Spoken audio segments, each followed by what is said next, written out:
যেসব ভুলের কারণে আপনার প্রাচুর্যে ভরা ভবিষ্যৎ অনিশ্চিত হয়ে পড়তে পারে। আজকে আমি আপনাদের কাছে 5টি কারণ তুলে ধরব। আপনার যদি দারিদ্রতা লেগেই থাকে, আজকের ভিডিওটি আপনার জন্য। হয়তো এই ভিডিওটি আপনার ভবিষ্যৎ সম্পূর্ণভাবে বদলে দিতে পারে। নাম্বার 1, বুদ্ধিহীন গাধার খাটুনি।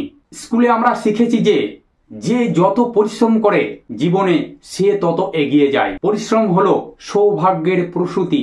এই ভাব সম্প্রসারণের সঙ্গে আমরা সবাই কম বেশি পরিচিত। রিক অ্যাডেলম্যান নামের একজন ফিনান্সিয়াল অ্যাডভাইজারের মতে, স্কুল জীবনের এই উপদেশগুলি পরিপূর্ণ না, বাকি অর্ধেক স্কুল থেকে শেখা সম্ভব হয়নি। বাস্তব জীবনে শুধু বেশি বেশি পরিশ্রম করলেই কখনোই ধনী হওয়া যায় না, অর্থাৎ শরীর দিয়েও পরিশ্রম করলেও কখনোই ধনী হওয়া যায় না। অ্যাডেলম্যানের মতে, ধনী হওয়ার জন্য পরিশ্রম করার পাশাপাশি আপনাকে অনেক কিছু জানতে হবে, যেমন কিভাবে কাজ করলে ভালো মানের ফসল দ্রুত ঘরে তোলা যাবে। অর্থাৎ পরিশ্রম করার প্রস্তুতির সঙ্গে সঙ্গে মস্তিষ্কের বুদ্ধিকেও কাজে লাগাতে হবে। জায়গা বুঝে টাকা বিনিয়োগ করাও স্মার্ট কাজের উদাহরণ বলে তিনি মনে করেন।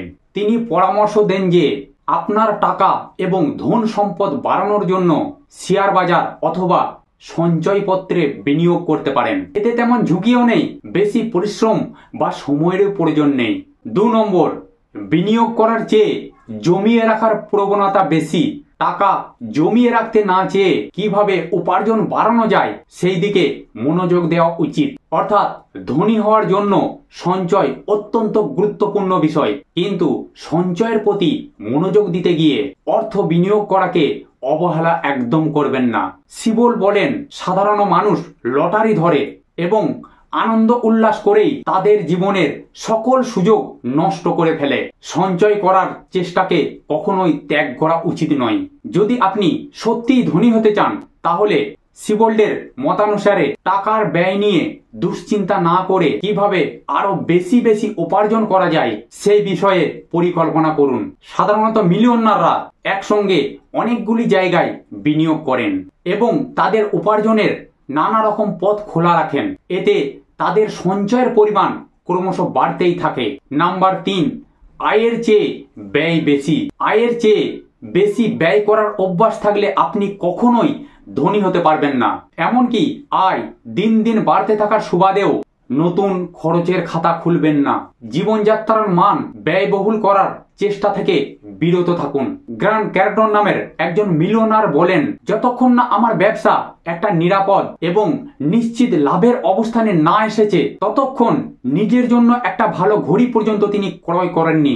যদিও আমি কয়েক টাকার মালিক, তবুও আমার সাধারণ টয়োটা ব্র্যান্ডের গাড়িটি নিজেই আমি ড্রাইভ করি। নাম্বার 4, ঘন্টা হিসাবে পারিশ্রমিক চাইছেন। বেশিরভাগ লোক ঘন্টা হিসাবে এবং মাস হিসাবে পারিশ্রমিক চায়, আর ধনীরা পারিশ্রমিক এবং লাভ চায় কাজের ওপর। অর্থাৎ যত কাজ করতে পারবে তত টাকা দিতে হবে। এই রকম শর্তে দেখবেন ধনী মানুষজন কিছুটা স্বাধীন চেতা, অর্থাৎ স্বাধীনভাবে কাজ করতে চায়। সিবল বলেন, আন্তর্জাতিক বাজারে অনেক সময় এইভাবে ঘন্টা হিসাবে টাকা দেওয়া হয়, অর্থাৎ যেখানকার যেটা নিয়ম সেটা মানাটা জরুরি। তবে এইভাবে সিঁড়ি বেয়ে ওপরে উঠতে অনেক সময় লেগে যাবে। ওপরে ওঠার সবচেয়ে ভালো উপায় হলো স্বাধীনভাবে কাজ করা। সিবল আরো বলেন, যেখানে বিশ্বব্যাপী হাজার হাজার কোটি টাকার ভাগ্য নির্মাণের খেলা চলছে, সেখানে সাধারণ লোকজন একটা নিশ্চিত জীবনের জন্য নিয়মিত বেতনের একটা চাকরি আর প্রতি বছর বেতনের সঙ্গে কিছু টাকা যেন বেশি যোগ হয় সেই আশায় বসে থাকে। নাম্বার 5, নিজের কোনো স্বপ্ন নেই। অর্থাৎ আপনি যদি সফল হতে চান, তাহলে কাজকে ভালোবাসতে হবে। তার মানে আপনার নিজস্ব কোনো স্বপ্ন থাকতে হবে এবং আপনার লক্ষ্য থাকতে হবে। নিজের চেষ্টায় যারা ধনবান হয়েছেন তাদের নিয়ে 5 বছর ধরে গবেষণা করেছেন থমাস ক্রোল নামের একজন গবেষক। তিনি বলেন, বেশিরভাগ মানুষই অন্যের স্বপ্নের জন্য কাজ করে এবং এটাই তাদের সবথেকে বড় ধরনের ভুল। নিজের পছন্দের পেশায় এসেও যখন অন্যের স্বপ্ন বাস্তবায়নের জন্য কাজ করতে হয়, তখন বিতৃষ্ণায় হাঁপিয়ে ওঠা ছাড়া আর কোনো কিছু করার উপায় থাকে না। অর্থাৎ তিনি আরো বলেন, অভ্যাস সহ অনেক কিছু পরিবর্তনের চেষ্টা করতে হবে, তা না হলে অতৃপ্তি এবং অসন্তোষ আপনার সব কিছুতে প্রতিফলিত হবে। অভাব অনটনে আপনার দিন পার হবে। আসলে সফল হওয়ার জন্য একটা গভীর ইচ্ছা দরকার, আর সেই ইচ্ছাটা খুব সহজেই ধরা দেয় না। খরচ করার পর বাকি অংশ সঞ্চয় না করা।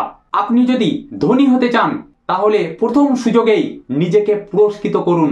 ডেভিড ব্যাজ নামের একজন মিলিয়নার তার দ্য অটোমেটিক মিলিয়নার বইয়ে তিনি উল্লেখ করেন, বেশিরভাগ মানুষই বা লভ্যাংশ পাওয়ার সঙ্গে সঙ্গে আপনজন বা অন্যান্য পরিচিতদের জন্য কেনাকাটা করেন, তারপর বাড়ি ভাড়া, ক্রেডিট কার্ড বিল, টেলিফোন বিল ইত্যাদি ইত্যাদি। এই সমস্ত বিল পরিশোধ করার পরে যেটুকু থাকে তাই সঞ্চয় না করে বরং সঞ্চয় করার পর খরচের বাজেট করে প্রথমেই সঞ্চয় নিশ্চিত করুন।